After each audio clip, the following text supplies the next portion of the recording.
The Wild Sasha here. How can I help you? A book talk about Snow Like Hatchet series? Of course, I can do that.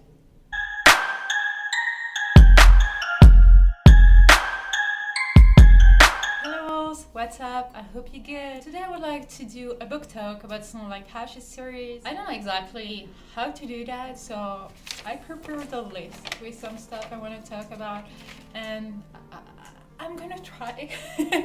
I couldn't put the book down. Like, once I started first one, finished the first one, I started the second one, and I started the third one when I finished the second one, blah blah, you know how it works. And I was just sucked in the story. So first I have a few questions I'm gonna answer. Is that even? Never mind. So first I wanna ask myself one question. Does this book have a completely new story, new plot and everything? Absolutely not. Is there a love triangle that I hate? Yes. But did I get sucked into the series and read the 3 books in 3 days? Hell yes. If you love YA fantasy, young adult fantasy, I highly recommend that book. I will summarize it in a few words. Strong heroine, war, stolen kingdom, you know, the cliche of a fantasy, magic, love triangle. About the love triangle, I'm gonna speak about it later because I usually hate love triangle. Let's start with the main character, Mera. I said Mera, but some people say Mera, so excuse me for that. I'm not sure. In my head, it was Mera when I read the book. So Mera is a very strong character. For me, she's a badass, and let's be honest, she looks like Xena, you know, that's an old show with her chakram and everything. She made me think of. Mera's life wasn't perfect at all. Even if she's the main character, she's not the most powerful person, the most beautiful, the most intelligent and whatever. She's just a normal person with her own qualities and bad things and everything. So I really like that.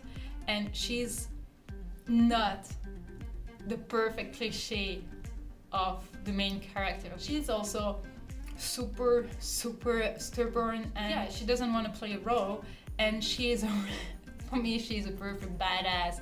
The new generation of Xena. She's funny, she's very likable and loyal and determined and unafraid, and she's different, and I really liked her. I want to say something else about Mera. Is like, so she tries to find a place in the world where her home doesn't exist anymore. She's a soldier, but she's also like an orphan, so she didn't have an easy life to start with. I think that's why she tries so hard to do something, to find a place, to do something that mattered, because she feels like she doesn't mean anything.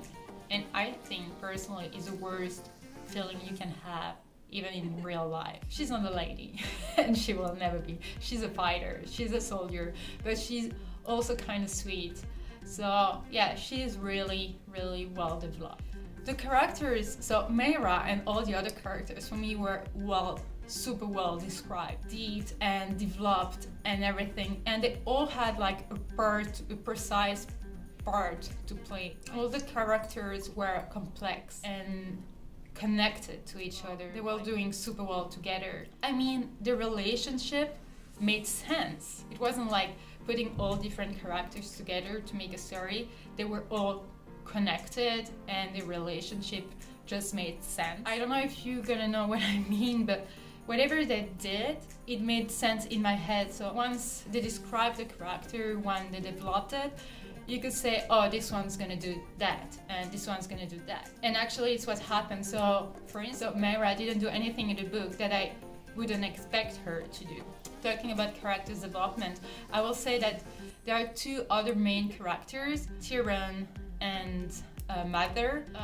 Tyrion was more developed than Mother for me. To be honest, they were kinda both cliche for me, but it was okay in the story.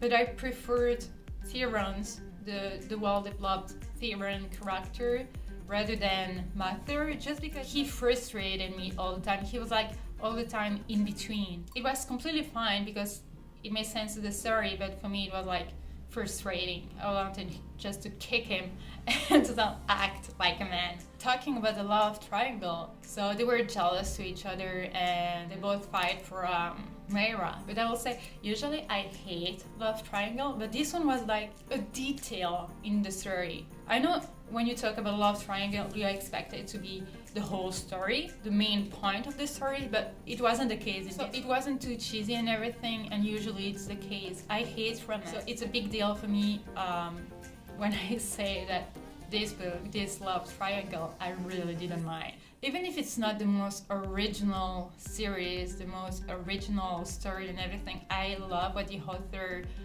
did with the story. She has a great imagination. Like, she created a world of 8 different kingdoms, so 4 seasons and 4 rhythms, and they all have their own details, their own kind of magic, their own sense of good and bad, their own way of life and everything. So they're completely different to each other. And especially like for the seasons, for instance, the people from winter, they're more like winter kind of people, like cold, white and everything, and summer is the exact opposite. So for me, it was deep in details for the story and the imagination. All the kingdoms, they're not like paradise or perfect, they are slaves and everything, so they really had their own little world, own little behavior, principles and everything. So that really pleased me. And also reading more and more, I wanted to be a part of that world, even the same for Harry Potter, but never will be. But you know what I mean, like when you get stuck into a story, you just want to be a part of it, you want to know what's going to happen and everything. Even if a lot of stuff that were predictable, you still want to keep reading the books. The books had me hooked the entire time, so that's a huge deal. I mean, I honestly didn't expect to love it that much. I expected to be like, okay. But I really, really loved it. So Raasch, the author, did an amazing job. I really loved reading the books. I had a good time. And even if I felt like some characters needed to be more developed, I really loved it. She did an amazing job. The world that Raasch created is amazing. I mean, like even the people from winter, as I said before, like they look white, they love cold and everything. They use some expression like snow above, sweet snow, or stuff like that. And every single kingdom, let's talk about the seasons, they have their own expressions. So I really love that kind of details. The covers, do we really need to talk about the covers? I mean, they're gorgeous. They're really gorgeous. I really love them. That's what caught my eye. So the covers are amazing. The colors, I love like kind of dark, but you can see like 2 different walls against each other, then 3, then 4. So the covers really make sense when you read the stories. As I said at the beginning, I gave the series 5 stars just because I was into it and I really loved it. I mean, the characters were well developed, they were deep, everything made sense. Even the love triangle was okay for me. I really am impressed with Raasch's imagination and everything she did with all the seasons, the rhythms, the characters, the worlds, the expressions. I cannot go over it. Like snow above, it was that good. I would like to know if you read the book, what you thought about it. If you did a book talk or a review, whatever, just put the link down below so I can check it. I had the book on my TBR list for so long. I cannot remember the reason why I didn't read it before, but give it a try, believe me. So well, thank you for watching the video. I hope you enjoyed it. Have a good one. Take care. Bye.